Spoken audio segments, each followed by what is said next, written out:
¿Ahora sí la ven? La oración de ahorita. Ok, muy bien. Entonces, vámonos con esto.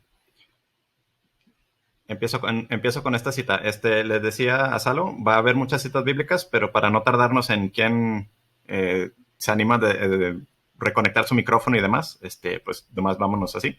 Nada más la voy leyendo, digo, ahí la pueden ver la cita de todas formas, pero dice la cita, el cielo y la tierra pasarán, pero mis palabras no pasarán.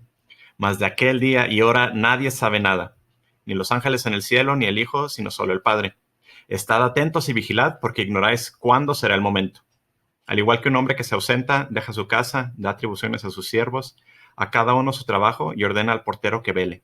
Velad, por tanto, ya que no sabéis cuándo viene el dueño de la casa, si al atardecer, o a medianoche, o al cantar del gallo, o de madrugada. No sea que llegue de improviso y os encuentre dormidos. Lo que vosotros digo, a todos lo digo. Velad.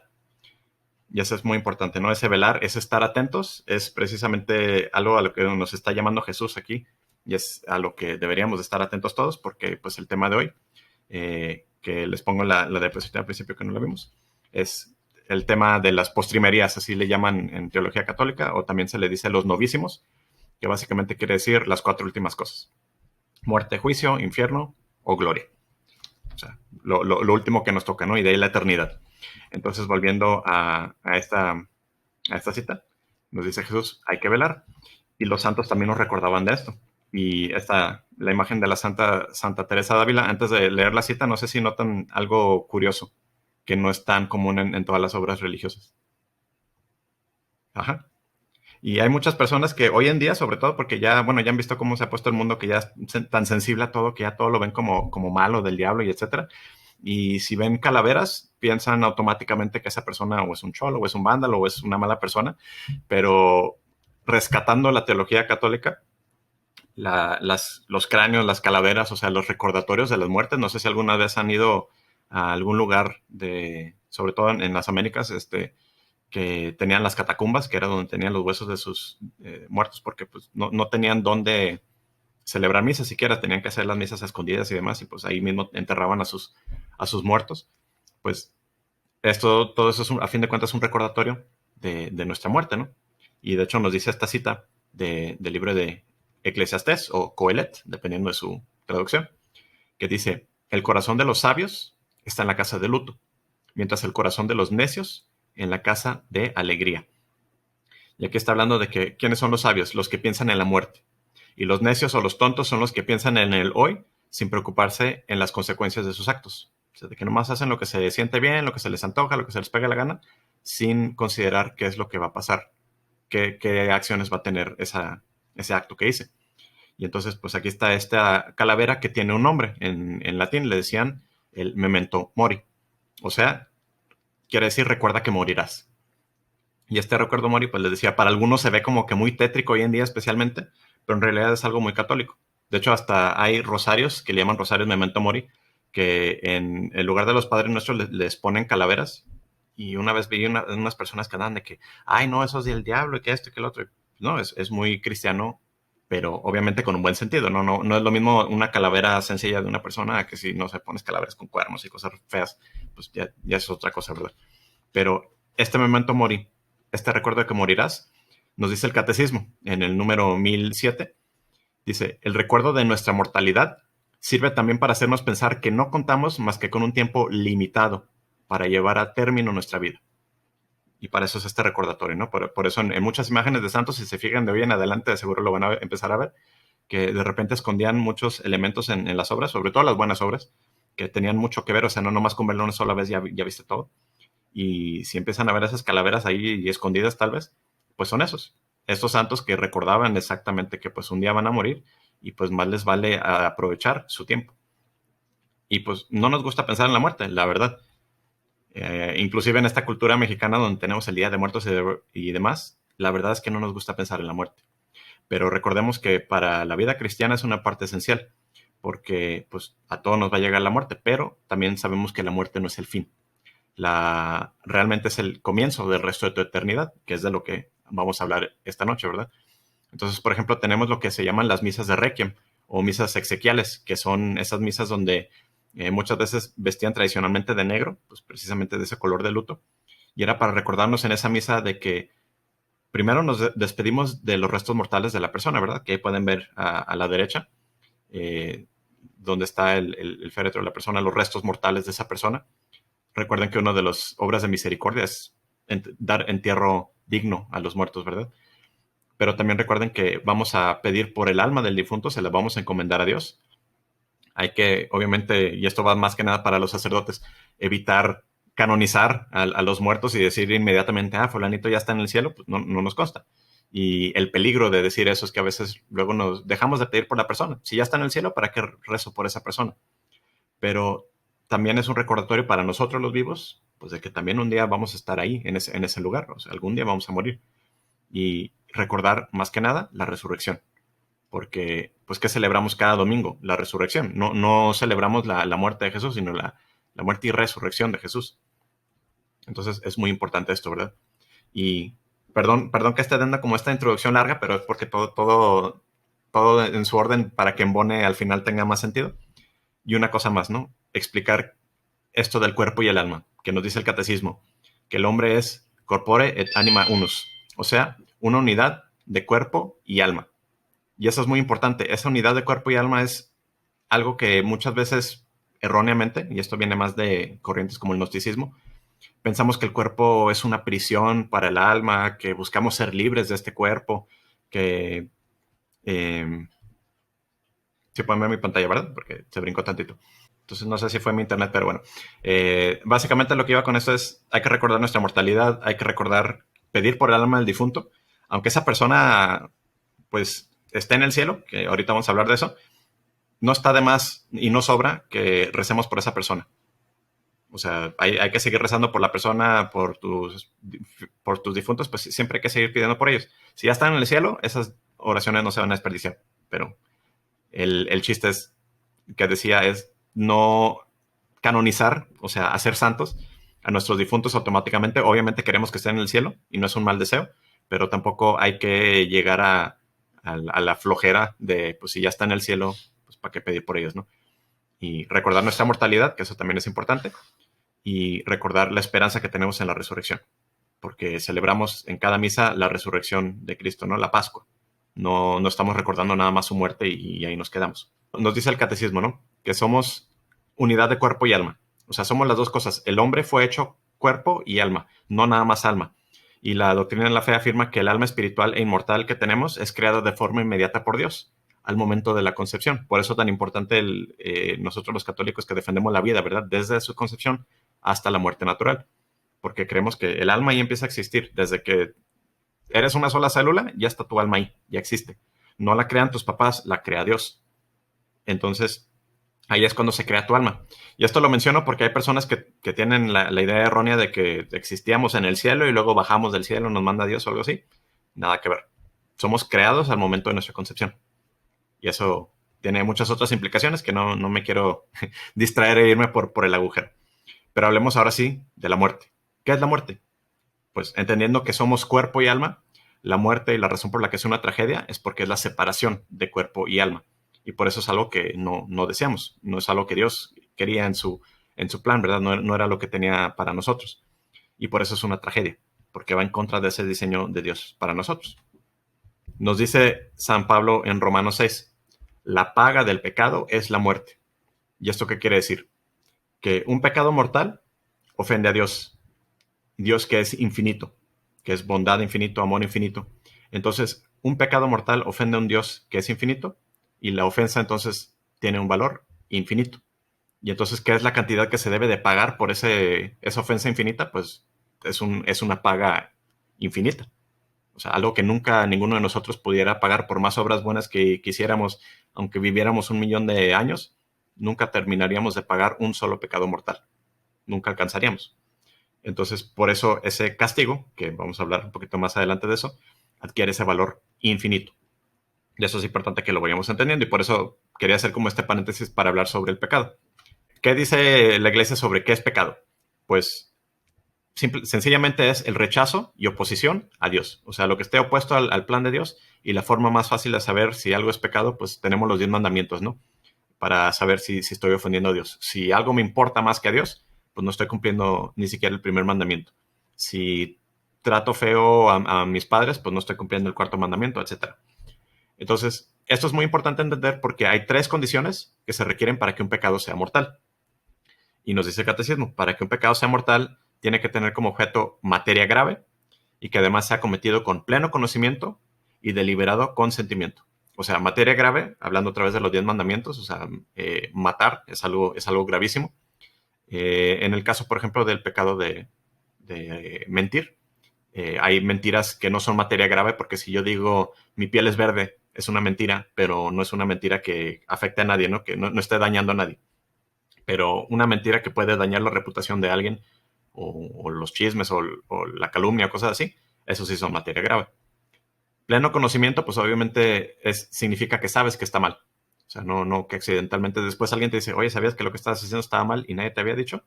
Pues no tenías la culpa hasta que lo aprendes, ¿verdad? Pero también si podías haberlo sabido antes y no lo sabías, pues ahí también es tu culpa quedarte en la ignorancia. Entonces no es excusa el decir no sabía, pero pude haberlo sabido. Y el deliberado consentimiento, pues ahí entra la voluntad, o sea, decidir hacerlo. Sabes que está mal, tu conciencia te dice no lo hagas y de todas formas lo haces, pues ahí es donde entra ese deliberado consentimiento. Si falta cualquiera de esas 3 cosas, se convierte en un pecado venial, pero sigue siendo un pecado. Nos dice Jesús, ¿de qué le servirá al hombre ganar el mundo entero si arruina su vida? ¿O qué puede dar el hombre a cambio de su vida? Y aquí vida se refiere a más que la vida terrena, se refiere también a la vida sobrenatural, porque se acuerdan, el pecado nos pone contra Dios y por eso basta un solo pecado mortal para que alguien se condene y vaya al infierno, porque volvemos a lo que es la pena, ¿no? Lo que merece un pecado mortal, pues un valor, una paga infinita. Entonces, por eso, con un solo pecado mortal, alguien se puede ir al infierno. Ahorita hablamos un poquito más a detalle de eso. Pero la cosa es que Jesús nos está recordando de que para qué nos matamos tanto para que nos caiga, para que la gente nos ame aquí en esta vida. Por ejemplo, los que se matan por ser famosos, los que viven por la fama, los que viven por los demás porque los vean bien y que digan, ah, tú eres bien chido, tú eres bien listo, tú eres esto y lo otro. ¿De qué sirve eso si al final te condenas? Eso se refiere con si arruinas tu vida. Y ahora viene la pregunta, ¿qué nos pasa al morir? Pues nos dice el catecismo, ¿verdad? El cuerpo cae en corrupción, o sea, se descompone, y el alma inmortal va al juicio de Dios y espera volverse a unir al cuerpo en el día de la resurrección de los muertos. Y fíjense, y por eso mencionaba antes lo del cuerpo y el alma.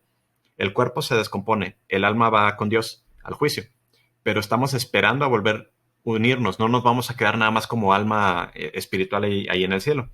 Por eso también, corrigiendo otro error, está mal decir que alguien se hace un ángel cuando muere, ¿verdad? De que, ya tienes un angelito más en el cielo. Pues es una frase que se oye mucho, pero teológicamente incorrecta, porque un ángel es un espíritu puro, por naturaleza. O sea, fue creado para ser y seguir siendo puro espíritu.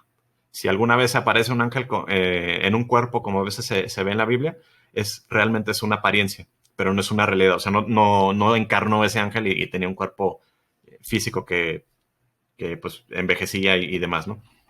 Y nosotros no nos podemos convertir en ángeles, porque nosotros pues seguimos siendo personas aquí o en el cielo. Y por eso esperamos la resurrección, porque ese es el plan de Dios para que tengamos cuerpo y alma, no nomás pura alma. Y lo que buscamos es morir en Cristo. Nos dice el catecismo, ¿no? Que hay que buscar morir en gracia de Dios y no quedar separados de Dios por el pecado mortal. En esta imagen aquí pueden ver la muerte de San Francisco Javier, que no sé si lo conocen, ¿no? Que murió como misionero pues, en el extranjero. Y aquí tenemos una bonita imagen de los ángeles, ¿no? Viniendo como por el alma del santo. Estas citas no las vemos a detalle, pero se las dejo aquí. Esta de Romanos que nos habla de que nada nos separará del amor de Dios. O sea, si estamos con Dios, si somos fieles a Él, nada nos va a poder separar de Él. Ni la muerte, dice inclusive San Pablo. O sea, vamos a estar con Dios, si lo vamos a Él, vamos a seguir con Él. Y pues aquí les dejo otra parábola, que es la de Lucas, del hombre rico insensato. Y esta del hombre rico insensato es la actitud del hombre que dice, voy a vivir a gusto hasta que me vuelva viejo. Y Dios le dice, esta noche vas a morir. ¿Y qué van a hacer de tus riquezas? Porque no se las dejó a nadie. Y esa es la actitud que a veces tenemos nosotros de pensar, pues mañana me arrepiento, mañana me convierto, mañana me porto mejor, pero hoy no. Pues no tenemos el mañana comprado, ¿verdad? Por eso tenemos que ser sensatos y estar listos desde ahora. Y de hecho, Si conocen, de hecho es uno de los santos de nuestro decanato, San Alfonso María de Ligorio, en uno de sus libros, La Meditación, de preparación para la muerte, su meditación número 17 decía: los que abusan de la misericordia de Dios para ofenderle no merecen ser tratados con misericordia. Dios nos tiene paciencia, pero si abusamos pensando que luego me arrepiento, pues nadie tiene ganado el mañana, ¿verdad? Entonces, fíjense qué fuerte lo que dice el santo. Los que abusan de la misericordia de Dios, o sea, el que se la pasa pidiendo perdón, pero de que y voy a seguir pecando, pero luego le pido perdón y voy a seguir pecando, o voy a hacer esto, pero luego le pido perdón, dice, no merecen ser tratados con misericordia. Entonces, aguas. Dios nos da misericordia a todos, nos perdona nuestros pecados si estamos arrepentidos, pero el que quiera abusar, pues eventualmente se va a acabar esa paciencia. Esta rápido, la parábola, no sé si la ubican, esta de Lucas 16, que es la del hombre rico y Lázaro. Lázaro es el que está allá afuera y el hombre rico es el que está dentro de la casa, ¿no? Y se los leo rápido. Que dice: era un hombre rico que vestía de púrpura y lino y celebraba todos los días espléndidas fiestas. Y uno pobre, llamado Lázaro, que echado junto a su portal, cubierto de llagas, deseaba hartarse de lo que caía de la mesa del rico. Pero hasta los perros venían y le lamían las llagas. Sucedió pues que murió el pobre y fue llevado por los ángeles al seno de Abraham. Murió también el rico y fue sepultado. Estando en el Hades, entre tormentos, levantó los ojos y vio a lo lejos a Abraham y a Lázaro en su seno, y gritando dijo: Padre Abraham, ten compasión de mí, y envía a Lázaro a que moje en agua la punta de su dedo y refresque mi lengua, porque estoy atormentado en esta llama. Pero Abraham le dijo: Hijo, recuerda que recibiste tus bienes durante tu vida, y Lázaro, al contrario, sus males. Ahora pues, él es aquí consolado, y tú atormentado. Y además entre nosotros y vosotros se interpone un gran abismo, de modo que los que quieran pasar de aquí a vosotros no puedan, ni de ahí puedan pasar donde nosotros. Replicó: con todo te ruego, padre, que le envíes a la casa de mi padre, porque tengo 5 hermanos para que les des testimonio, y no vengan también ellos a este lugar de tormento. Díjole Abraham: tienen a Moisés y a los profetas, que les oigan. Él dijo: no, padre Abraham, sino que si alguno de entre los muertos va donde ellos, se convertirán. Le contestó: si no oyen a Moisés y a los profetas, tampoco se convertirán, aunque un muerto resucite. Palabra de Dios. Y se fijan en algo muy fuerte. Y aquí les puse esta ilustración que es más o menos ilustrando, ¿no?, la imagen de lo que llaman el seno de Abraham, que era como le llamaban el limbo de los padres, que era un lugar donde estaban esperando todos los justos que murieron antes de Jesús, esperando que Jesús pues inaugurara el cielo, ¿no?, que abriera las puertas del cielo. Entonces los justos no iban a sufrir, pero tampoco podían estar gozando del cielo porque todavía no estaba abierto el cielo por Jesús. Entonces, que ahorita vamos a ver un poquito más adelante esa imagen. Y abajo pueden ver al hombre rico, ¿no?, que murió. Se fijan hasta la diferencia de que Lázaro muere pues en pobreza, solitario, pues ahí solo y desnudo, y el hombre rico en su casa, con riqueza, con tantas personas, pero él en donde termina, en el castigo. Y no estoy diciendo que la gente rica se vaya al infierno, sino más bien cuál fue la actitud de él, ¿no? En vez de compartir lo que tenía, pues vivió para sí, y pues al final tuvo su merecido, si lo quieren ver así. Y se fijan, lo que más me brinca a mí cuando leo esta parábola, la última cita que dice: tampoco se convencerán, aunque un muerto resucite. Y esto y esto lo está diciendo Jesús. Entonces Jesús está hablando de sí mismo, ¿no? Porque ¿qué era lo que iba a hacer?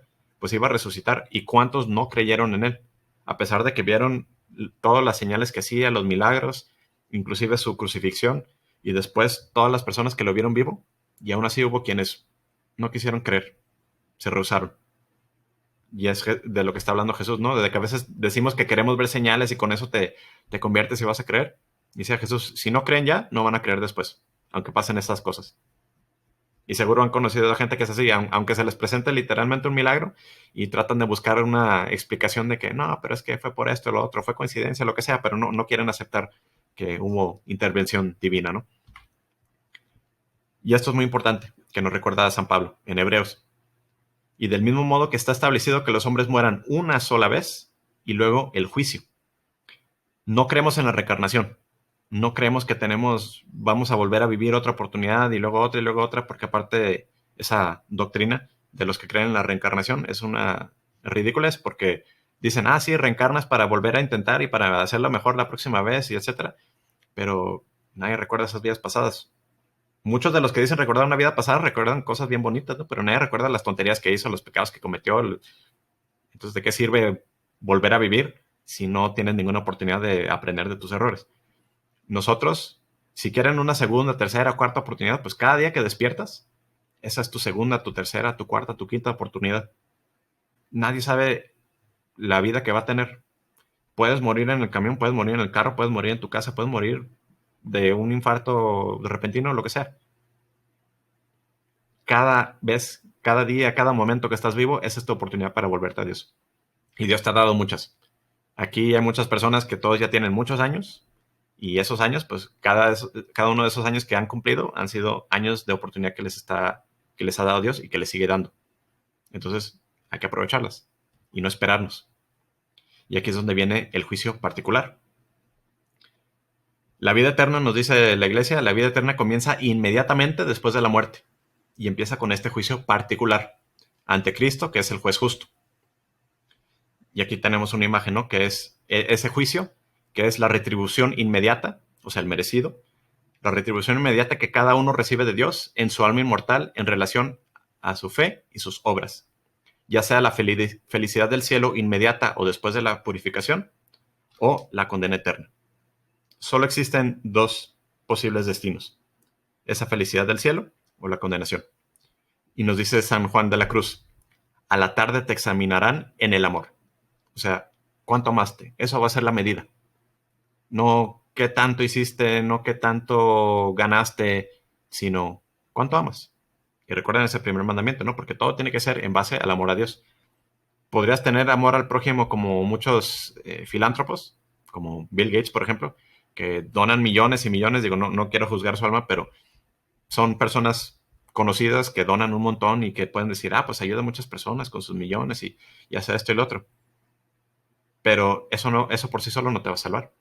Porque tomando el ejemplo de él, también apoya mucho pues, causas de la muerte, anticonceptivos y aborto y demás. Entonces, no nomás por echar dinero ya te vas a salvar. Y fíjense, ahorita voy a cambiar un poquito lo que ven en esta imagen, pero si se fijan, está Jesús y aquí del lado izquierdo están, si se fijan, nuestra madre y San José y un ángel con la balanza, y se fijan que la balanza está más pesada de esto blanco, que son como las buenas obras, y se fijan el alma cómo está, ¿no? O sea, presentándose ante Jesús, el juez justo. Pero fíjense de este lado, lo que están viendo, las tablas de la ley, una espada, la balanza como con fuego, pesando más, y cuál es la actitud del alma, triste, se ven cadenas y un demonio que la está llevando. O sea, este es el alma que, pues, si uno se quisiera valer nada más por la ley, por la justicia de Dios, va a ser muy difícil que nos salvemos. Pero con la misericordia de Dios, con tantas bondades que nos da Dios, pues así nos vamos a poder salvar. Y fíjense la muerte del alma, ¿no? Porque aquí es otro detalle de esta imagen. Que aquí está el alma justa y el alma condenada. Pues fíjense en los detalles que puso el autor, ¿no? Para el alma justa. Una imagen de la Virgen, un crucifijo, rodeado de personas, pues, que están pidiendo por esa alma. Y hasta la persona, de hecho, en su lecho de muerte tiene una cruz encima. Y en cambio, ¿cómo es esta persona? De hecho, está un poquito es paralelo a lo que acabamos de leer del hombre rico y Lázaro, ¿no? O sea, se fijan aquí como que la cama se ve como que más, pues tiene más, ¿no? Los postes así bonitos y pues una persona con dinero y demás, pero no hay nada que haga alusión a la fe, a Dios. Entonces, pues, ¿qué es lo que le queda? Si esa persona no quería tener a Dios, y digo, ya después podemos hablar de detalles específicos, ay, pero esta persona, ¿qué sería de ella? Pero lo que está aquí plasmando el artista es el alma que tiene a Dios y el alma que no, y cuáles son sus destinos, ¿no? Ahora vamos a lo bonito, porque ya estamos hablando un poquito de cosas feas, pero vamos a hablar de lo bonito, que es el cielo. Nos dice el catecismo. Los que mueren en la gracia y la amistad de Dios y están perfectamente purificados, viven para siempre con Cristo. O sea, ¿quién va al cielo? Los que están perfectamente purificados y en amistad de Dios. O sea, el que vive el que muere en estado de gracia de Dios. O sea, un alma recién confesada, por ejemplo, pues es un alma que moriría en ese estado de amistad con Dios, ¿no? Pero fíjese que dice perfectamente purificados, porque si te vas a confesar, hiciste una buena confesión, pero todavía tienes apego a pecados, poniendo el ejemplo de, por ejemplo, un adicto, ¿no? Al alcohol. Ya tiene 2 años que no toma, pero si le presentan la botella todavía como que le llega esa tentación de querer caer al vicio otra vez, todavía tiene cierto apego, todavía no está perfectamente desapegado de ese vicio. Y eso es a lo que se refiere el catecismo por estar perfectamente purificados, que ya ningún pecado te mueve, ningún pecado de los que antes te jalaban, ya no te hace nada porque lo que te importa es Dios y nada más. Entonces, ahorita vamos a cuando no sea el caso, ¿no? Pero esos son los que se van derechito al cielo, los que están perfectamente purificados. ¿Y qué es el cielo? Pues es un estado de felicidad suprema y definitiva. Y aquí decimos estado porque ni el cielo ni el infierno son lugares físicos en el sentido de poder visitarlos en este universo material que conocemos. No es de que agarramos un cohete y viajamos tantos años luz a tal lugar y ahí está el cielo. No, por eso se refiere a él como un estado. Pero eventualmente el cielo también va a tener un componente pues, material, pues físicamente vamos a tener cuerpos, ¿verdad? Vamos a ser cuerpo y alma, dije hace rato. Entonces, pues sí, eventualmente el cielo pues, se va a manifestar en una manera material, pero eso va a ser al fin de los tiempos, no ahorita. Y dice también sobre esto de que felicidad suprema, ¿por qué? Felicidad suprema porque no hay ni habrá nada que nos va a hacer más felices que estar con Dios. De que, es que quiero ver a mi perrito, o es que quiero comer un blazer del Dairy Queen, o quiero, etcétera, etcétera, quiero un pastel muy rico. Nada de eso, o sea, todo eso se va a ver como basura comparado con el estar en presencia de Dios, ¿no? Para quien fuimos hechos. Y también dice que es un estado de felicidad definitiva porque no vamos a querer nada más que Dios. Entonces, ese va a ser, no sé si alguna vez, pues ya ves que han comido, ¿no? Y comen algo bien rico y se llenan un rato o hasta comen un poquito más y están llenos mucho rato, pero eventualmente vuelven a tener esa hambre. Pero con Dios, pues ya no vamos a volver a tener esa hambre, vamos a ser totalmente satisfechos. De hecho, me gusta usar esta analogía de que recuerden algún momento feliz, que los ha hecho así súper felices, ya sea con un amigo, con una amistad, con un familiar o hasta inclusive ustedes solos en algún viaje o algo, que han tenido un momento que dicen quisiera que esto no se acabe. Seguro han pensado en eso, ¿no? O sea, un momento que dicen me gustaría que este momento no se acabara, que no me tuviera que ir, lo que sea. Esos momentos que han vivido son la más mínima probadita de lo que va a ser el cielo, de eh, ese eterno momento que nunca van a querer que se acabe y que nunca se va a acabar. O sea, ese va a ser ese estado de felicidad suprema y definitiva. Y nos dice el libro del Apocalipsis al final, que ahorita que estamos viendo eso del libro, pues la gente que no lo ha leído o no lo ha leído bien, tiene estas ideas de que es un libro de miedo y etcétera, pero lean esa cita, es muy bonita. De hecho, del capítulo 22 y ya que se acaba el Apocalipsis es muy bonito porque nos habla de que ya no va a haber un templo, porque Dios va a ser el templo. Ya no va a haber el sol, porque Dios va a ser nuestra luz. Eso va a ser el cielo, estar con Dios y verlo cara a cara. Y ese cara a cara se refiere a la intimidad de estar con Dios. O sea, ya no de lejano, sino verlo como realmente es de cierta manera, ¿no? Así como el sol, por ejemplo. Al sol no lo podemos ver directamente, se nos van a quemar las retinas. Nuestros ojos no están listos para ver el sol directamente. Y lo mismo ahorita, si se nos presentara Dios, no estamos listos para verlo cara a cara. O sea, como ver al sol, pues no estamos hechos para eso. Pero en el cielo podremos por fin verlo. O sea, como si pudiéramos ver al sol y no nos va a pasar nada, ¿no?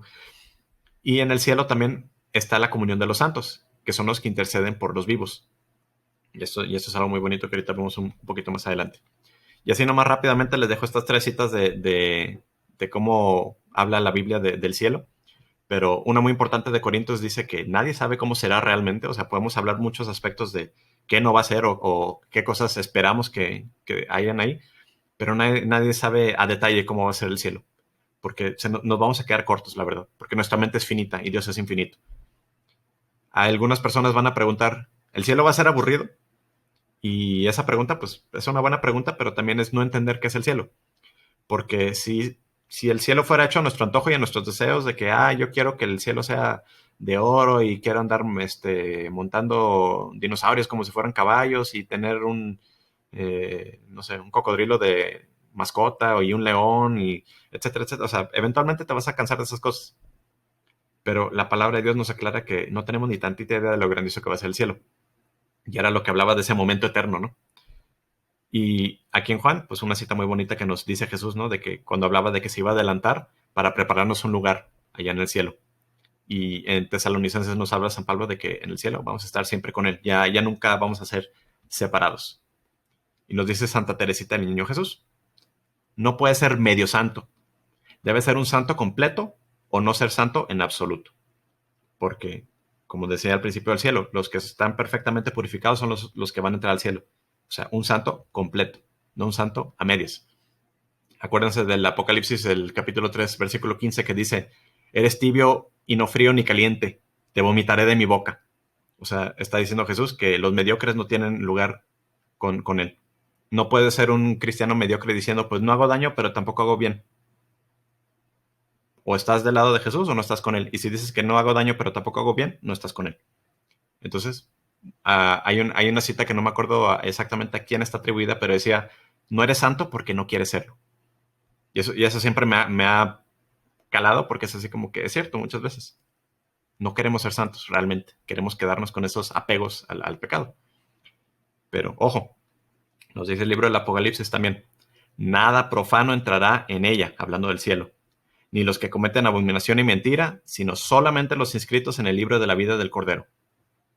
Pero entonces viene la pregunta, si nada impuro, nada profano va a entrar en el cielo, ¿qué pasa con las personas que están en amistad con Dios? Por ejemplo, el ejemplo que puse hace rato del que se confesó y está en estado de gracia, pero todavía tiene apego al pecado. ¿Qué va a pasar con esa persona? ¿Se va a ir al infierno porque no puede entrar al cielo? Pues aquí es donde entramos a la idea del purgatorio, ¿no? Y de hecho hay personas que dicen, no, pues el purgatorio no está en la Biblia. Pues sí está, pero tienes que tener ojos para verlo. Y esto viene de 1 Corintios, capítulo 3, que dice, pues nadie puede poner otro cimiento que el ya puesto, Jesucristo. Y si no construye sobre este cimiento con oro, plata, piedras preciosas, madera, heno, paja, la obra de cada cual quedará al descubierto. La manifestará el día, que ha de revelarse por el fuego. Y la calidad de la obra de cada cual la probará el fuego. Aquel cuya obra construida sobre el cimiento resista, recibirá la recompensa. Mas aquel cuya obra quede abrasada, sufrirá el daño. Él, no obstante, quedará salvo, pero como quien pasa a través de fuego. Entonces, fíjense, aquí que está diciendo, cuando habla del día, se puede referir al día final, pero también está hablando del día del juicio de cada quien, o sea, el día de la muerte de cada quien. Dice, sus obras se van a manifestar por fuego. Y fíjense en los materiales que menciona, ¿no? Primero menciona materiales preciosos, oro, plata, piedras preciosas, pero luego menciona madera, heno, paja. El oro, la plata y las piedras preciosas, si les pones un encendedor, no se van a derretir luego, aguantan. En cambio, la madera, el heno, la paja, eso se quema mucho más rápido. Y eso lo menciona, ¿por qué? Porque está hablando aquí con la imagen de fuego. Y fíjense lo que dice, ¿no? Se va a probar esa obra que construyó la persona, el cimiento. El cimiento es Jesús. Y la construcción es nuestra vida, nuestras buenas obras y todo lo que hicimos. Y dice, si resiste, va a tener alguien recompensa. Pero al que se le quema la obra, va a sufrir daño. Dice, al final va a quedar salvo, pero como quien pasó a través del fuego, o sea, pues no va a quedar en buena forma, o sea, va a sufrirle, pero al final la va a librar. Pero es muy diferente, ¿no? El que su obra pasa totalmente contra el que no. ¿Hasta aquí vamos bien, Salo? Perfecto. Entonces, hablando de esta purificación final del purgatorio, nos dice el catecismo que es el estado de quienes mueren en amistad con Dios, pero con necesidad de una purificación final. Y esa palabra clave, necesidad. Porque lo que decía, ¿no? Necesitas estar perfectamente purificado para entrar al cielo, pero pues Dios no va a ser injusto y dice, pues estás en amistad conmigo, pero no puedes entrar. Pues Él nos da esta última misericordia. No es tanto una segunda oportunidad, porque la verdad, o te vas para el cielo o te condenas. Pero nos da esa ayudadita extra para decir, pues casi la hiciste, o sea, estás como que panzando, pero no basta con panzar, ¿no? Entonces tienes que estar perfectamente bien. Hablando de panzar, por ejemplo, si estás jugando en la calle y te barres y tenías un traje bien bonito y andas tirándote en el piso, pues cómo vas a terminar todo cochino. Y si fueras a ir a una fiesta muy importante y tu mamá te viera con la ropa cochina, te va a decir, ah, está bien, así quédate. Pues yo creo que por lo menos las mamás mexicanas te van a decir, te me cambias ahorita mismo. O sea, así no te vas a ir a presentar, ¿no? Y pues lo mismo ante Dios. Nuestras almas que están en amistad con Dios, pero que todavía les falta algo, que están pues, manchadas, cochinas, sucias, o sea, no están perfectamente limpias todavía, pues uno no se va a querer presentar así ante Dios. Los que están en el purgatorio, ojo, ya tienen la salvación eterna asegurada. Nadie que está en el purgatorio se va a condenar. Nadie del purgatorio se va al infierno. Todos los que están en el purgatorio están camino al cielo. Y eso es importante que nos quede claro, ¿no? Y nos dice Mateo, nos dice Jesús en el capítulo 12 de Mateo, habla sobre que no se les perdonará cierto pecado ni en este mundo ni en el otro.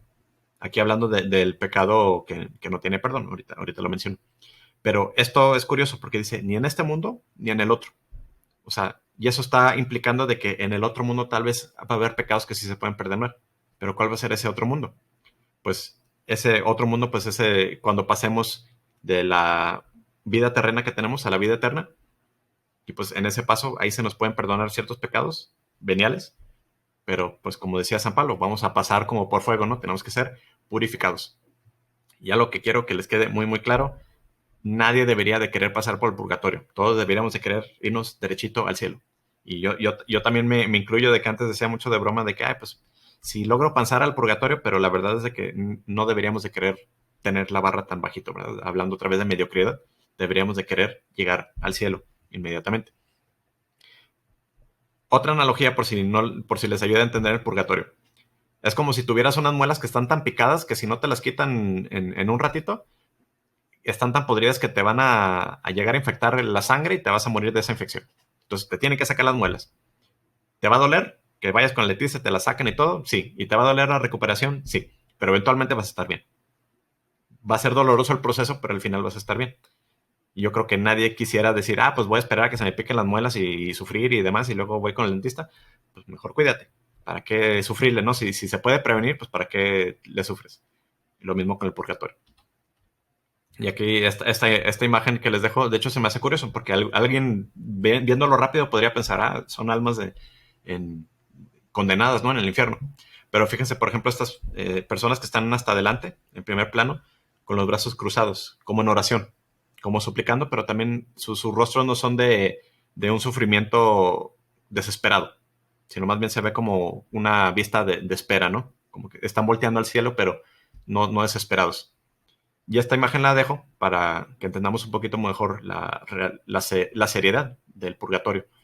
Decía Santa Catalina de Génova, sufren como en el infierno, porque sufren un hambre de Dios que no ven aún, como quien pudiera vivir sin comer, cada vez más hambriento. Sufren la separación de Dios, pero solo es una separación temporal que va a terminar, porque una de las penas del infierno, adelantándome tantito, pues es la separación eterna de Dios.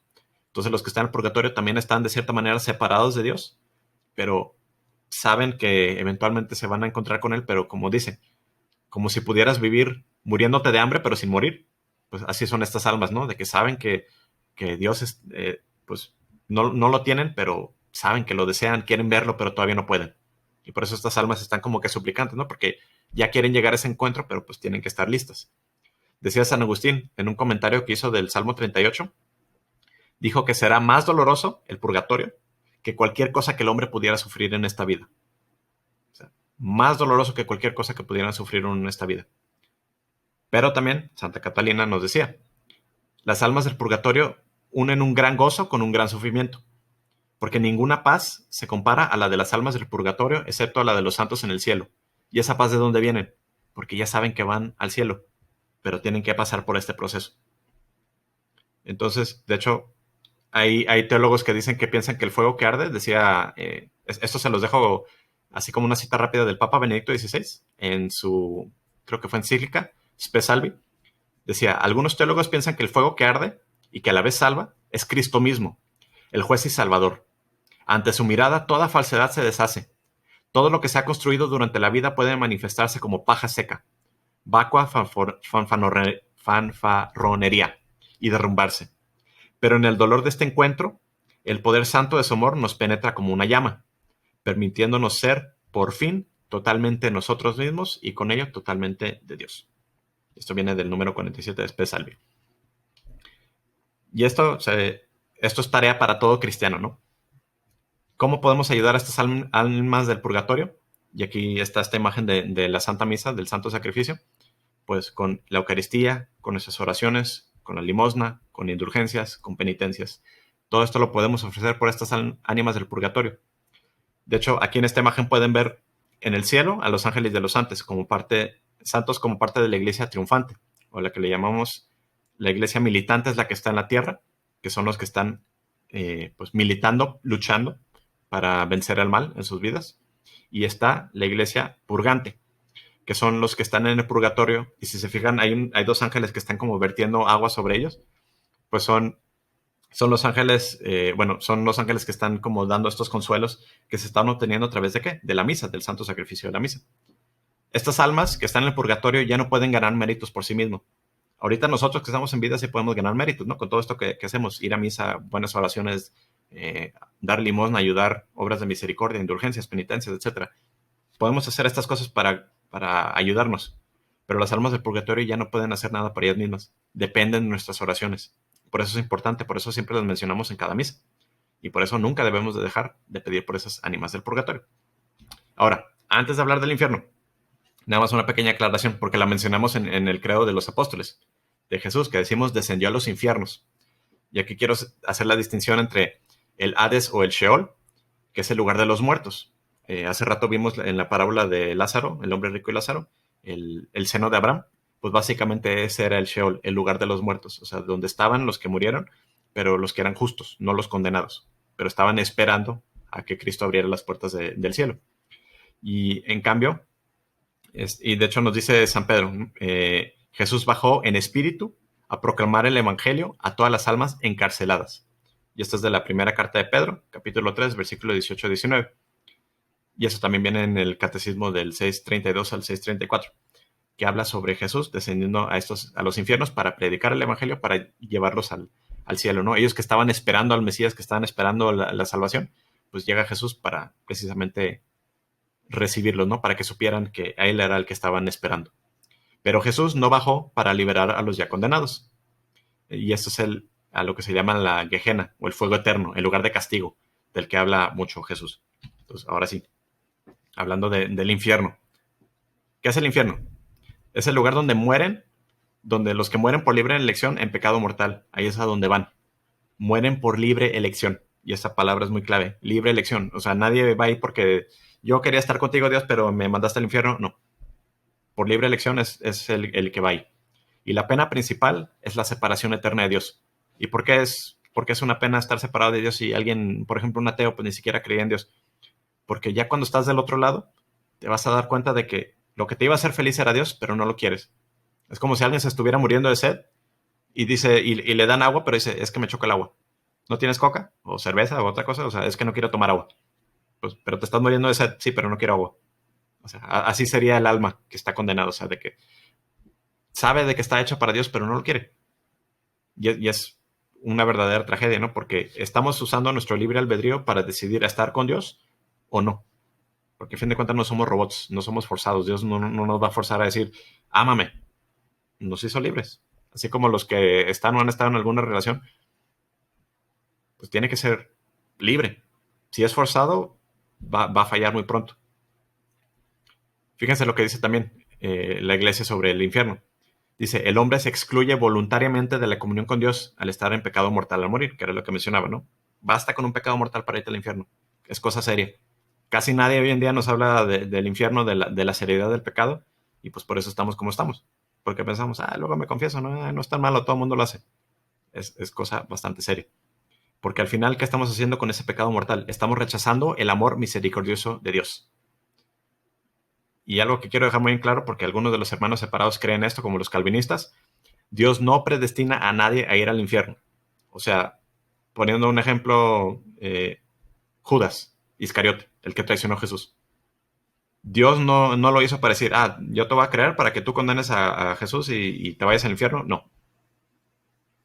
Judas el Iscariote se pudo haber salvado. Y digo pudo haber salvado, digo, no sabemos el destino final de Judas, pero sí la tradición en general sostiene de que pues, se condenó, porque lo que hizo al final fue desesperar. Y de hecho tenemos como que los dos extremos. Tenemos a San Pedro que traicionó a Jesús y a Judas Iscariote que traicionó a Jesús, pero San Pedro eventualmente pues se arrepintió y fue reconciliado con Jesús. Cuando le pregunta 3 veces, ¿me amas, me amas, me amas? Y en cambio Judas, ¿qué fue lo que hizo? Desesperó y se suicidó. Entonces desesperó. En vez de esperar en esa misericordia de Dios, pues se tomó su propia vida en desesperación. Eso no es un buen ejemplo. O sea, aunque estuviera en el cielo, no lo pudiéramos tener a él como santo y como ejemplo, ¿no? Porque lo que hizo no fue un camino correcto. Y ahora sí quería mencionar esto viene en capítulo 12 de Mateo, del 31 al 32, que habla a Jesús de un pecado imperdonable, de la llamada blasfemia contra el Espíritu Santo. Y esto se le llama la impenitencia final, o sea, no pedir perdón. Impenitencia final, o sea, de que estás impenitente sin pedir perdón al final de tu vida. Por eso se llama impenitencia final. Porque Dios te puede perdonar cualquier cosa, pero no te va a perdonar de lo que no le pides perdón. Entonces, si mueres sin pues, pena, sin pedir perdón de algo, pues Dios no te lo va a perdonar porque no le pidiste perdón. Entonces, y hay personas que inclusive piensan, es que Dios no me puede perdonar. Eso también cae dentro de la impenitencia, porque estás pensando que tu pecado, lo que hiciste, es más que Dios, es más poderoso que Dios. Entonces, Dios puede perdonar todo, pero tenemos que pedirle perdón. Y otra cosa que también quiero dejar en claro, aunque un alma del infierno se fuera al cielo, no va a ser feliz. ¿Por qué está en el infierno? Porque no quiere estar con Dios. Y si lo llevas a Dios, a quien odia, no va a sufrir. Tal vez hasta se pone peor porque no quiere estar con Dios. La presencia de Dios es una tortura para el alma condenada. Las almas del infierno están sin esperanza, no tienen caridad, blasfeman sin cesar y su voluntad está firme hacia el mal, firme, o sea, nunca van a cambiar, nunca van a decir, ay, ¿sabes qué? Ya me harté de sufrir y quiero hacer más bien van a ponerse cada vez peor, como el adicto. O sea, un adicto, hay adictos que eventualmente tratan de decir, no, sabes que esto que estoy haciendo está mal y tratan de dejarlo, pero hay adictos que nomás se hunden cada vez más y más y más y más en eso hasta que eventualmente pues se destruyen. Y así es esta alma condenada. Nunca va a cambiar. De hecho, más adelante vamos a ver el estado del alma, ¿no? Por qué el alma ya no puede cambiar después de la muerte, pero vamos dejándolo aquí de mientras. Y otra cosa muy importante, Jesús fue el que más habló del infierno. Hay personas que dicen, es que no existe el infierno, o es un cuento, lo que sea. Entonces nunca han leído los evangelios porque el que más habló del infierno en toda la Biblia era Jesús. Y aquí les dejo muchas citas, ¿no? Pero las menciono brevemente. Cuando Jesús hablaba del pecado del infierno, que hay que temer al que destruye cuerpo y alma al infierno y no temer al que nada más mata al cuerpo. Jesús, con palabras muy fuertes, habla en una palabra de los condenados y dice, alejaos de mí, malditos, al fuego eterno. Fuego eterno, palabra clave, fuego eterno. Sobre Judas Iscariote dice, mejor hubiera sido que no hubiera nacido. Eso es fuerte.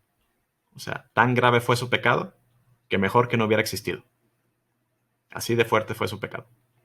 Y luego Jesús, en otra cita de Lucas, habla sobre la puerta angosta y habla del infierno, ¿no? Los que van por la puerta ancha, la que es fácil y cómoda, y habla de cómo ahí van a estar donde es el lugar de llanto y rechinar de dientes, o sea, un lugar de sufrimiento. Y en otras partes del Nuevo Testamento nos habla, por ejemplo, Juan, en una de sus cartas, que quien no ama no va a tener vida eterna. Y San Pablo también lo repite, ¿no? Dice, si no tengo amor, aunque tuviera fe para mover montañas, dice, o sea, pudiera tener fe para mover montañas, pero si no tengo amor, de nada me sirve. No soy nada. Y en el Apocalipsis nos menciona, el infierno lo menciona como una segunda muerte. Y esta segunda muerte pues se refiere a que pues, la primera muerte es la separación, como dijimos, de alma y cuerpo, pero la segunda muerte que va a ser, pues la condena en el infierno.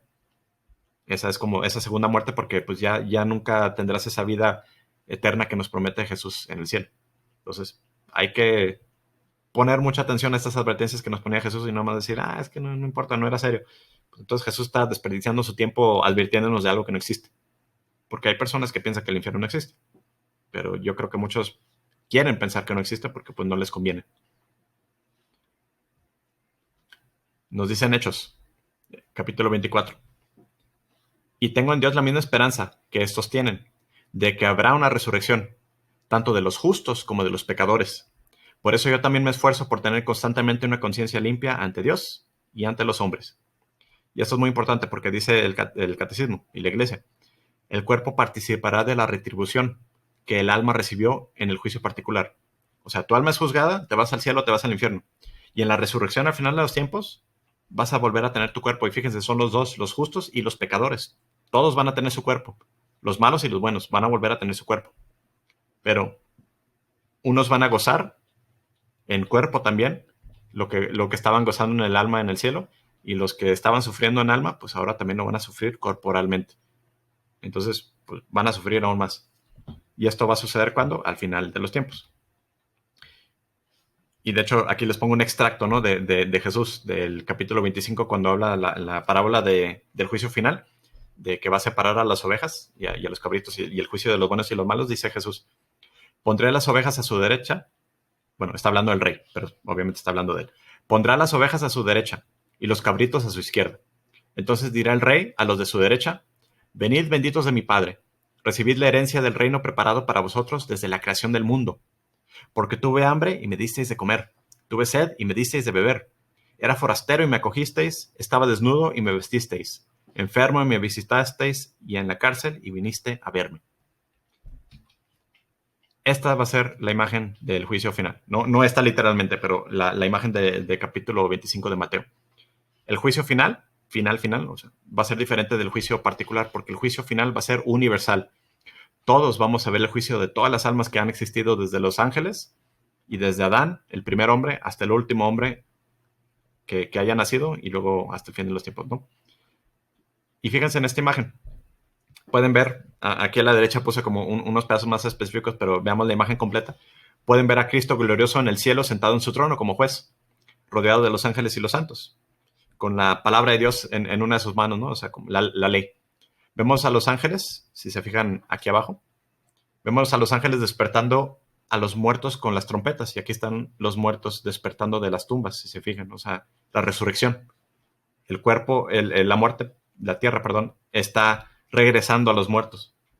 Y por eso, pues tan importante que los cristianos tenemos el darle buena sepultura a los muertos, ya sea a través de la cremación o la manera preferida, que pues el entierro del cuerpo completo, ¿no? Por eso no andamos esparciendo cenizas y demás, pero vemos a los ángeles resucitando, bueno, despertando a los muertos. Vemos a un alma aquí en el centro siendo juzgada. Otra vez la imagen de la balanza. Y aquí está la pobre alma, tiene una cara como de susto. Yo me imagino que yo sí estaría así, ¿no? De que qué es lo que me va a tocar. Pues quiero estar con Dios, pero a ver cuál va a ser mi juicio.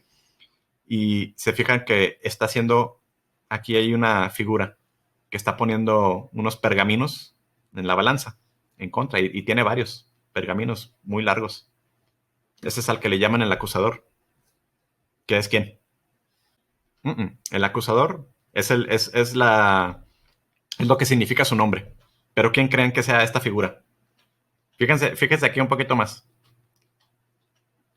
Unas alas negras, una cara fea. Satanás. Eso quiere decir su nombre. El acusador. Si han leído el libro de Job, ahí es donde hace honor a su título, ¿no? De que se la pasaba hablando en contra de Job, y decía de que, este nomás te quiere porque lo tratas muy bien y porque lo has bendecido con muchas cosas, pero quítaselas y vas a ver cómo te maldice. Y Dios le dice: a ver, hazle tú lo que quieras, nomás no lo mates. Y lean el libro de Job, pero le va de la patada a Job, pero al final no deja a Dios, ¿no? Pero ahí está el acusador, Satanás, diciendo de que, pero es que hizo esto y lo otro, y es que no es tan bueno como dice, y etcétera, etcétera. Entonces, pues está haciendo su trabajo, ¿no? Acusando y poniendo en contra, es que él hizo esto y dijo tal y tal y tal y tal. Pero pues la misericordia de Dios va a pesar más si nuestro corazón está hacia Dios, ¿no? Se fijan aquí, que es de este lado, los justos. ¿Se acuerdan ahorita la parábola que leímos? Del lado derecho están los buenos y del lado izquierdo están los malos. Entonces, lado izquierdo de Jesús, aclarando. No me dio dislexia. Los buenos, si se fijan, hay de todo. Los pobres, los que tienen sus ropas en harapos, o sea, los que no tienen nada, y luego inclusive se pueden ver reyes, o sea, hay de todo en el cielo. Y las muchachitas aquí, pues hay una imagen también de las vírgenes, de todo. O sea, hay de todo en el cielo. Y del lado derecho está el fuego, las imágenes, las personas se pueden ver, están unos sangrando, unos mordiéndose, unos atacándose, unos desesperados, como gritando. O sea, pues es el infierno, va a ser caos. Pero esto se me hace como una muy buena imagen de cómo va a ser ese juicio final, ¿no? O sea, de los buenos y los malos. Y si se fijan aquí arriba también, mucho simbolismo en esta imagen que me gusta. Están los ángeles y los santos que mencionamos en cada celebración, cada misa. Pero también se fijan aquí son 12, que representan pues a los 12 apóstoles, ¿no? Pero también a las 12 tribus de Israel. Y esto se me hace muy bonito, que viene en 2 de Pedro, que dice: pero esperamos, según nos lo tiene prometido, nuevos cielos y tierra nueva, en lo que habita la justicia. ¿Y a qué se refiere con esos cielos nuevos y tierra nueva? Esta imagen la vemos más claramente en el Apocalipsis. Y aquí esta cita, si alguna vez se han preguntado cómo citar muchos brincos, pues aquí es como. Todo esto viene en el capítulo 21 del Apocalipsis. Y dice, luego vi un cielo nuevo y una tierra nueva. Entonces dijo el que está sentado en el trono, mira que hago un mundo nuevo. Me mostró la ciudad santa de Jerusalén, que bajaba del cielo y tenía la gloria de Dios. Su resplandor era como el de una piedra muy preciosa, como jaspe cristalino. La ciudad es de oro puro semejante al vidrio puro. Pero no vi santuario alguno en ella, porque el Señor, el Dios Todopoderoso y el Cordero es su santuario. La ciudad no necesita ni del sol ni de luna que la alumbren, porque la ilumina la gloria de Dios, y su lámpara es el Cordero. Y aquí es donde tenemos esta hermosa imagen, que si se los presento la primera vez no pensarían que esto es el cielo, pero obviamente esto es simbólico, de ese cielo nuevo y tierra nueva, que habla de que el universo entero va a participar de esa gloria de Cristo, y todo lo tendrá a Él por cabeza. No va a haber más desorden, no más muerte, no más tristeza, etc. Y ya está en el capítulo 21 y 22 del Apocalipsis, esta visión del cielo nuevo, ¿no? Que tiene como su centro, pues, a Cristo, que es en el libro del Apocalipsis se presenta como esta imagen del Cordero, ¿no? Degollado, que pues fue sacrificado. De hecho, aquí no se ve el detalle, pero tiene una perforación y está sangrando sobre este cáliz. Ya está, le podrían decir mesa, pero en realidad es un altar. O sea, esta es la imagen, ¿no? de Dios como centro y pues todos los pueblos reuniéndose alrededor de él, ¿no? Y esta es como una interpretación del cielo, ¿no? No que literalmente así sea, pero esa imagen de ya todo hermoso, todo verde, todo resplandeciente, todo bonito, nada de muerte, nada feo, nada seco, y todo centrado alrededor de ¿quién? De Cristo. Y aquí de hecho vemos la imagen del Espíritu Santo, ¿no? Brillando sobre él. Ahora, unas últimas preguntas para luego ya llegar a las suyas, pero a ver si me puedo adelantar algunas. Hay a veces alguien que puede preguntar, porque se supone que tenemos libre albedrío, ¿no? Podemos elegir libremente estar con Dios o no y separarnos de Él. Viene la pregunta, ¿podremos pecar en el cielo? Aquí esta pregunta es no entender realmente lo que es la libertad, porque la libertad está orientada al bien. La libertad verdadera está orientada al bien. Él solo está orientada al mal por defecto, o sea, por torcerlo. La libertad requiere el uso del intelecto y de la voluntad. Requiere las dos cosas para hacer voluntad. No nomás hago lo que se me pegue la gana, sino también tiene que estar la razón pegada a ella, ¿no? Por eso decíamos que el pecado, si sabes que algo está mal y lo haces de todas formas, aunque se sienta bien, aunque se te pegue la gana, pues por eso es un pecado, porque estás haciendo un abuso de ese intelecto que tienes, de esa libertad que tienes, y ahí es donde se puede convertir en libertinaje, que es un abuso de la pura voluntad, de actuar sin restricción ni censura. Entonces, cuando uno tuerce o violenta la voluntad o la razón, ya no es realmente libre la persona, se hace esclavo de eso que desea. De hecho, otra vez volviendo a la imagen del que es adicto. El que es adicto, quizás la primera vez que eligió drogarse fue libre, ¿no? Libremente eligió drogarse. Pero ya cuando uno es adicto, pues la palabra misma lo implica. Cuando uno es adicto ya no tiene libertad. Ya su cuerpo es el que lo domina, ¿no? Porque ahora el cuerpo es el que le dice, dame de esa droga, si no, se hasta enferma la persona, se pone mal. O sea, literalmente se enferma por no drogarse. Entonces, aquí tenemos que entender la voluntad. Una libertad orientada al bien. Entonces, si la libertad siempre va orientada al bien y estamos en el cielo, ya no estamos más torcidos, ya nuestra mente y nuestra razón, todo está perfectamente unido y está siempre orientada a Dios, pues nunca vamos a querer pecar. Nunca vamos a desear el mal. O sea, hasta el decir, soy libre para hacer algo malo, pero pues ¿para qué querría? O sea, sería esa unión perfecta de razón y voluntad, ¿no? De decir, no, pues no lo voy a hacer. Y el ejemplo lo tenemos en Jesús, que fue tentado muchas veces, pero nunca pecó. ¿Por qué? Porque tenía esa unión perfecta de razón unida a la voluntad de Dios. Entonces, pues nunca pecó. Y la Virgen María lo mismo. ¿Pudo haber pecado la Virgen María? Pues en el sentido de que tenía la libertad para hacerlo, pues sí. Pero en el sentido de que siempre su voluntad fue dada a Dios, pues no, nunca iba a pecar. Y en el cielo nunca pecará nadie más. Esta imagen, ¿sabe? Si a alguien le ha tocado alguna vez trabajar con barro o tratar de hacer algo en barro. No sé si alguien ha tenido la dicha o la desgracia de trabajar con barro, porque yo una vez lo hice. Es muy difícil, sobre todo esto. O sea, el hacer que quede perfectamente redondo un pedazo de arcilla y hacerle el huequito y que quede bien torneado. Está muy difícil. Yo una vez intenté hacerlo y piensas de que, va bien, y luego lo empujas tantito mal y empieza a tambalear como secadora mal calibrada y se mueve todo y se desbarata y se hace un cochinero, ¿no? Entonces es muy, muy difícil tornear esto. Pero ¿a qué voy con esta imagen? Nos dice el catecismo en el libro, en el número 1021. La muerte pone fin a la vida del hombre como tiempo abierto de aceptación o rechazo de la gracia divina manifestada en Cristo. O sea, en la muerte se va a acabar el tiempo que tenemos para aceptar o rechazar a Cristo y la gracia que nos da. Toda la vida que tenemos, básicamente somos como a la izquierda. Nuestras almas y nuestra vida somos como esa barro. De hecho, ahí se han escuchado ese canto, ¿no? El barro en manos del alfarero. Nuestro cuerpo, pues mientras el barro, si alguien ha trabajado con barro o ha hecho arcilla por su cuenta, mientras el barro está húmedo, y por eso las manos, si las ven como están, o sea, está trabajando con mucha agua, ¿para qué? Para que siga maleable, para que lo pueda seguir haciendo la figura que quiere, porque si se seca, se va a tronar. Pero mientras siga todo húmedo, se puede volver a cambiar, lo puedes desbaratar y volver a hacer, o remoldear, o lo que quieras. El alma es flexible. Así es nuestra alma en la vida. Ahorita somos como ese barro que todavía puede tomar cualquier forma. Y ahorita tal vez tiene una forma muy bonita, pero mañana podremos desbaratarlo de volada. O al revés, ahorita es una plasta deforme horrible y mañana puede terminar siendo una vasija muy bonita. O sea, todavía ahorita en vida tenemos esa agua que nos ayuda a transformarnos, ¿no? Pero en la muerte, ¿qué es lo que va a pasar con el alma? Lo mismo que pasaría con el barro ya que lo dejas de trabajar.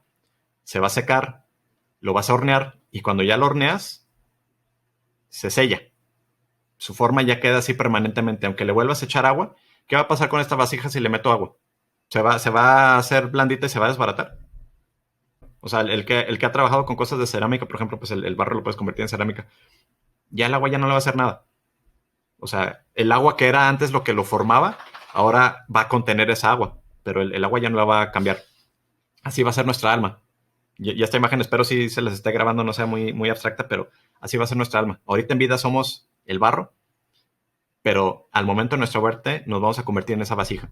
Ya va a quedar nuestra forma final, sea la que sea, pues era lo que alcanzamos a hacer en vida con la gracia de Dios, si es que colaboramos con su gracia, y nos vamos a quedar sellados. O sea, vamos a ser lo que somos. No vamos a poder volvernos a moldear y a cambiar un poquito más después. Menciono esto porque, por ejemplo, los ángeles, al momento de su creación, o sea, antes del inicio del resto de la creación, ellos fueron sellados en su elección. O sea, pasaron, digamos, de barro a su forma final de inmediato, porque ellos no tuvieron que vivir un proceso como nosotros para ir creciendo y entendiendo y demás, porque su intelecto funciona de una manera muy diferente. Entonces, ellos tenían todo el conocimiento, todo el intelecto para decir si quiero estar con Dios o no. Y si alguien dice, pero si eran tan listos, ¿por qué eligieron no estar con Dios? Pues lo mismo te pregunto a ti, si quieres estar con Dios, ¿por qué pecas? Y eso me incluye a mí, ¿no? O sea, pues porque somos tontos, porque el pecado es tonto. O sea, pecar es tonto, pero lo hacemos. Entonces, ellos fueron sellados, eligieron estar en contra de Dios y por eso un ángel nunca se va a poder arrepentir. Ningún ángel se va a ir de demonio a ser bueno, ni al revés, de bueno a malo, porque ellos ya tuvieron su proceso de fijar su voluntad. Y nosotros tenemos toda nuestra vida, sea larga o sea corta, para llegar a ese momento de arrepentirnos y de rechazar o aceptar a Dios. Entonces, no poder pecar en el cielo no significa que perdemos la libertad, sino significa que alcanzamos ya la libertad verdadera y eterna, siempre ordenada al bien. Y pues una imagen más, porque a veces las personas, de seguro les va a tocar a alguien si es que no lo han pensado ustedes. Hay gente que dice, oye, pero si todos vamos al cielo, por ejemplo, una persona muy mala, ¿no? Que pecó horriblemente y al final de su vida se convierte y se va al cielo, pues sí, si se convierte de corazón, hasta un asesino en serie, lo que quieran, se va al cielo. Y hay gente que dice, oye, pero eso no es justo, ¿no? Y ahí está la parábola de los trabajadores, ¿no? De que sale el trabajador el dueño a la mañana y contrata a unos y al mediodía contrata a otros y en la tarde contrata a otros y a todos les paga lo mismo. Eso es imagen del cielo, ¿no? Los que llegan tarde en la vida, los que llegan temprano a Dios, pero al final todos reciben el cielo. Pero no todos van a vivir esa recompensa igual. Y volviendo a esta imagen del cantarito o del vaso, como lo quieran ver, cada quien según su vida, entre más gracia ha vivido, más grande va a ser nuestro contenedor para contener esa gracia. O sea, si quieren verlo como agua, pero estar llenos de Dios, básicamente. Y no es lo mismo una tapita de esas de los garrafones lleno de agua que un garrafón. O sea, podrías decir, los dos están llenos, están hasta el tope. Pero ¿cuál contiene más? Porque en el cielo todos vamos a estar llenos de Dios. Pero algunos van a poder contener en sí más de Dios que otros. Entonces depende de nosotros. Si queremos ser una tapita de coca o algo así, llenos de agua, o si queremos ser un gran contenedor para tener más de la gracia de Dios en nosotros. Otra pregunta. Estas sí se las pregunto a ustedes así rápido para ver qué piensan. ¿Creen que podría estar vacío el infierno? Ya sea ahorita o al final de los tiempos. Ok, escuché dos nos. O sea, ¿qué significa? ¿Qué implicaría que estuviera vacío el infierno? Fíjense. Recuerden primero que Dios respeta nuestras decisiones. Dios es misericordioso, pero recuerden que Dios también es justicia. Por justicia, dijimos al principio qué es lo que debe obtener alguien con pecado mortal. La muerte.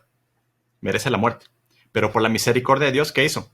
Él pagó ese precio infinito por nosotros con la crucifixión, muerte y resurrección de nuestro Señor y nos da la oportunidad de volver a Él. Porque solo Dios podía pagar la deuda, entonces Dios vino para pagar esa deuda. Eso es lo que hizo por nosotros. Pero nunca hizo a un lado la justicia. Más bien quedó satisfecha la justicia a través de la crucifixión. O sea, alguien tenía que morir y murió Él por nosotros, en vez de nosotros tener que morir por nuestro propio pecado. Si el infierno estuviera vacío, pues ya dijimos que Jesús entonces habló en vano, primero, de andarnos asustando del infierno si no es cierto de que va a haber ese castigo, porque al final va a quedar vacío. Y eso significaría que Jesús fue un mentiroso. Y si Jesús fue un mentiroso, sería un pecador. Y si fue un pecador, no sería Dios.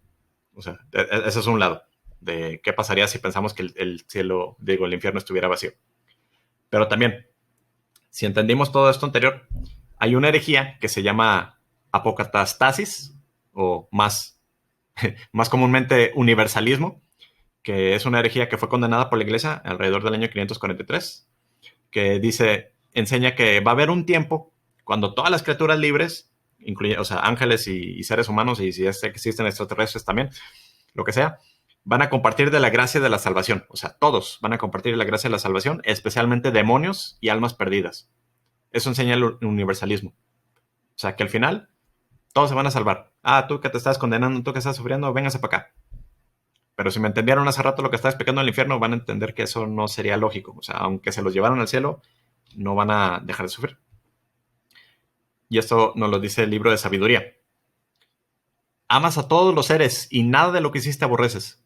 Pues si algo odiases, no lo habrías hecho. ¿Y cómo habría permanecido algo si no hubieses querido? ¿Cómo se habría conservado lo que no hubieses llamado? Y esto es muy importante también, porque luego hay otra herejía que se llama el aniquilacionismo, o sea, de aniquilar, de destruir completamente, que dice que todas las almas de los injustos eventualmente van a ser destruidas. O sea, ahorita tal vez el infierno está lleno de almas condenadas, están sufriendo. Pongamos un tiempo, digamos 1,000,000 de años en el futuro, de repente Dios dice, ya sufrieron suficiente, y las destruye, dejan de existir, dejan de sufrir.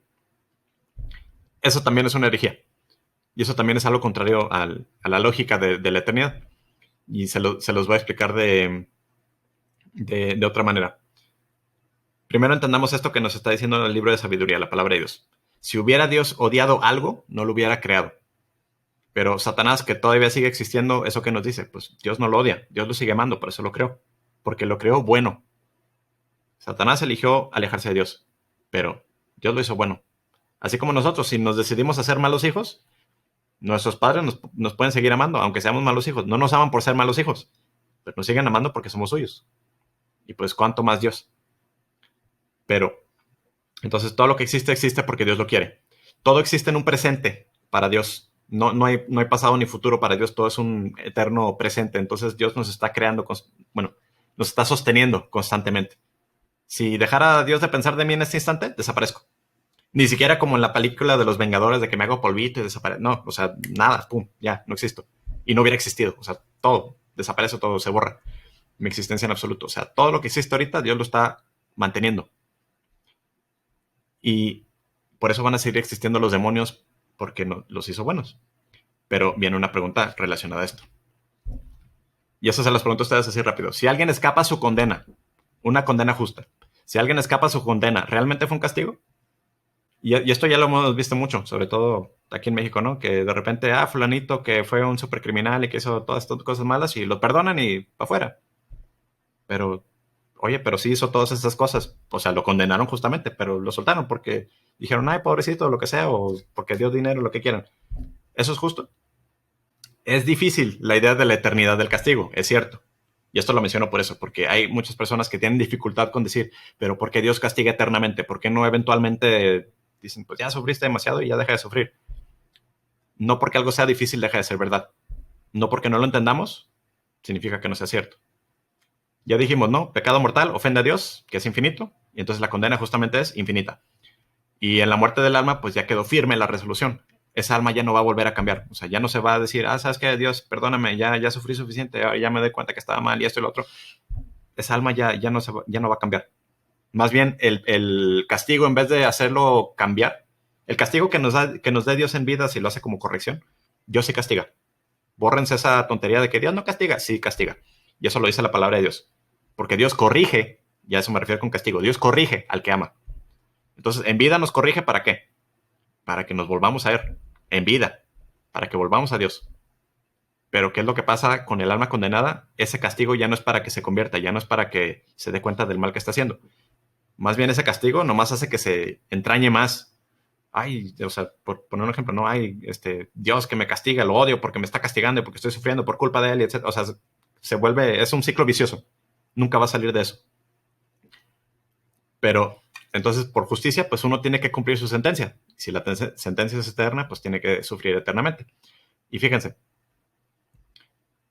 ¿qué pasaría si un alma, un supercriminal que nunca se arrepintió ni siquiera en vida y menos en muerte, sufrió y está sufriendo un millón de años, está sufriendo, y eventualmente Dios dice, ok, ya sufriste un montón, pum, deja de existir. ¿Saben lo que pensaría esa persona si supiera que eventualmente va a parar su castigo? Por más que sufra, por más feo que sea, por más tiempo que sea, si eventualmente va a parar, ¿qué significa? La voy a librar. Exactamente. O sea, sí sé que voy a sufrir mucho, pero eventualmente la voy a librar. Y esa es la actitud que vemos hoy en día con muchas personas. Dicen, ay, pues tú disfruta la vida, tú sé feliz, tú haz lo que tú quieras, y etcétera, etcétera, y no te preocupes de lo demás. Pues entonces, pequen, hagan lo que quieran, lo que se les pegue la gana. Van a sufrir, pero eventualmente Dios los va, pues prácticamente los va a perdonar, porque van a dejar de existir, van a dejar de ser castigados, van a dejar de pagar esa condena. Entonces, eso significaría que no sería tan malo pecar contra Dios, no sería tan malo estar separado de Él, porque eventualmente pues la libré. Pero fíjense lo que dice San Agustín. Eso es en su libro Ciudad de Dios. Si ambos destinos son eternos, entendamos necesariamente ambos con una duración limitada o ambos interminables sin fin. O sea, está definiendo qué significa eterno. Dice, los dos están expresados en una identidad correlativa, van juntos. Cielo y infierno, aquí está hablando de la eternidad de los dos. Por un lado el castigo eterno, por otro la vida eterna. Decir en la misma frase y con sentido idéntico, la vida eterna será sin término y el castigo eterno tendrá término, es una incoherencia excesiva. Concluyendo pues, como la vida eterna de los santos no tendrá fin, tampoco el suplicio eterno de los condenados lo tendrá, sin la menor duda. San Agustín está contestando si alguien tiene esa idea de ese aniquilacionalismo, o sea, de ser aniquilados, de que el alma va a ser destruida, es una tontería lógica. Si el cielo va a ser eterno, entonces ¿por qué el infierno no lo va a ser? O si el infierno se va a acabar, entonces el cielo se va a acabar. Entonces los dejo con esto. Nos dice Santiago, vosotros que no sabéis qué será de vuestra vida el día de mañana, sois vapor que aparece un momento y después desaparece. Nuestra vida va y viene muy rápido. Aquí está una imagen de San Francisco con otro memento mori. Nos dice el libro de Eclesiástico, en todas tus acciones ten presente tu fin, tu muerte, y jamás cometerás pecado. Entonces pensemos en nuestra muerte. Tengamos ese memento mori. Para que no seamos como San Agustín que decía, digo más bien para que cumplamos como San Agustín decía, nos has hecho, Señor, para ti, y nuestro corazón está inquieto hasta que descanse en ti. Nuestro corazón está inquieto hasta que descanse en ti. Para eso fuimos hechos, para Dios. Entonces, hay que ser santos, hay que apostar a llegar al cielo, hay que ayudarnos. Para eso estamos aquí, para eso me están escuchando, hable y hable, ¿verdad? Porque aman a Dios y quieren conocerlo más. Y espero que en todas estas palabras que les eché, pues algo de Él lo están llegando a conocer. Y quería terminar con una pequeña oración por los difuntos. La conocen en español, se las dejo en latín. Quizás algunos han visto, sobre todo en los que han visto cosas en inglés, que se usa mucho el RIP, que a veces en inglés usan el Rest in Peace, pero en realidad viene del latín. Y esta es la oración del descanso eterno. En nombre del Padre, el Hijo y el Espíritu Santo. Amén. Requiem aeternam dona eis Domine, et lux perpetua luceat eis. Requiescat in pace. Amén. En nombre del Padre, el Filio y el Espíritu Santo. Amén. Y de ahí viene, de esas últimas tres palabras, requiescant in pace, de ahí viene el RIP. Descansen en paz. Y esta es la oración en español, ¿no? Que es la que decimos normalmente. Dale, Señor, el descanso eterno y brille para ellos la luz perpetua. Descansen en paz. Amén. Ahora sí. No sé si todavía les quede tiempo y paciencia. Si alguien tiene alguna pregunta. Ok. Primera. Las indulgencias plenarias. ¿Hasta qué límite llegan para quienes fallecen? ¿A qué te refieres por límite? Está en el nombre. Una indulgencia plenaria. ¿Qué es una indulgencia? Vámonos por partes. Cuando cometes pecado, no sé si ya les he contado esto, si no, para algunos, la imagen que me gusta usar es, imagínense un jarrón de cerámica, usando otra vez la imagen así, muy bonito, que viene de 4 generaciones para atrás. O sea, es algo que ya no vas a encontrar en una tienda, no se puede reemplazar. Un jarrón hermoso que tiene tu mamá ahí con florecitas y muy bonito, y está en un lugar ahí en medio de la sala, y tú eres un chamaco chiquito y estás corriendo y tu mamá te dice, no corras porque vas a tirar algo. Y ahí estás, corre, y no le haces caso a tu mamá y te dice, no corras, por favor, vas a tirar algo. Estás, corre, y de repente en un descuido, ¡pum! Te tropiezas, golpeas el jarrón va para el suelo, se desbarata en 1000 pedacitos, polvo por todos lados, flores, agua, cochinero. ¿Ese jarrón lo van a poder restaurar tal cual como quedó? Aunque tuvieron toda la cola loca del mundo. No. Si alguna vez han roto cerámica, saben que no se puede.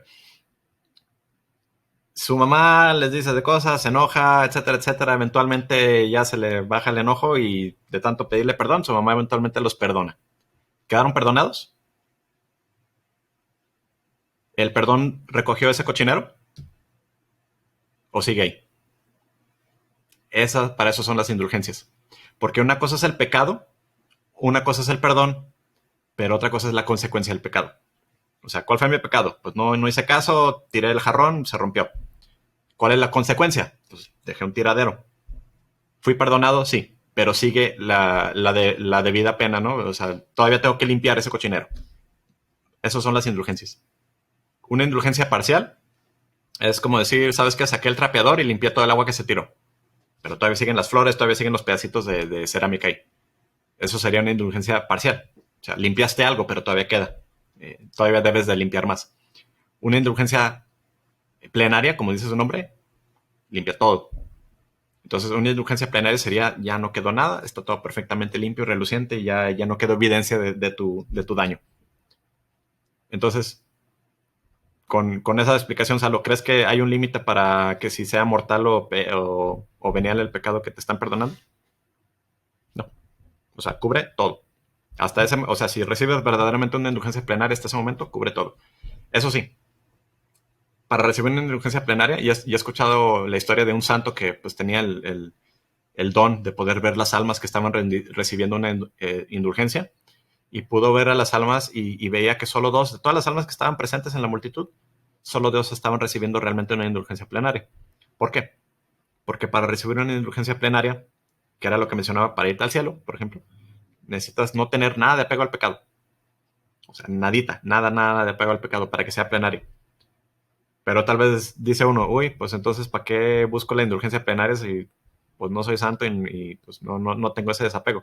Pues una, no desesperes de Dios te puede dar esa gracia, pero 2, aunque no tuvieras esa perfección, una indulgencia plenaria se convierte en una parcial, de todas formas. O sea, no estás desperdiciando tu tiempo. Estás ganando de todas formas algo de indulgencia. Tal vez no el total que quisieras porque todavía no estabas listo, pero sigue buscando la indulgencia. Ok. Otra pregunta que era, en este segundo juicio, en cuerpo y alma, ¿el resultado será el mismo? Sí. O sea, el juicio particular sella tu fin. O sea, te vas al cielo, te vas al infierno, ya vas a estar en el cielo o en el infierno. Lo único que va a cambiar es que vamos a tener el juicio universal, o sea, el juicio final, que se llama, ¿no? que era lo que decía, vamos todos a ver el juicio de todos, no tanto para que, ay, ¿sabes qué? Me equivoqué o lo que sea, pues Dios no se equivoca, más bien va a ser de que Dios, más que para Dios, nosotros vamos a ver todas las almas por qué terminaron en el cielo o por qué en el infierno. Y vamos a estar totalmente conformes. O sea, no va a haber nadie que ponga un pero de que, oye, pero fulanito no debería estar en el cielo, porque nos va a quedar perfectamente claros de que el que está condenado es porque quiso y el que está en el cielo es porque amó a Dios.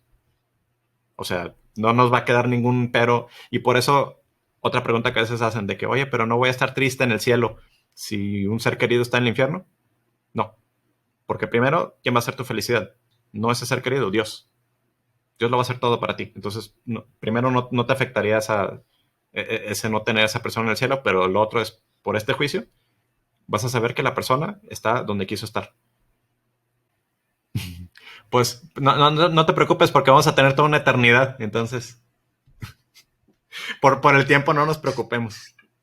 Va a ser una super película porque vas a ver toda la historia. Literal, y de todos los ángulos y de todos los puntos de vista. Vas a ver todos los puntos de vista de todo del qué dijo y qué pensó y por qué lo hizo. Y va a estar chido. La mejor película de la existencia.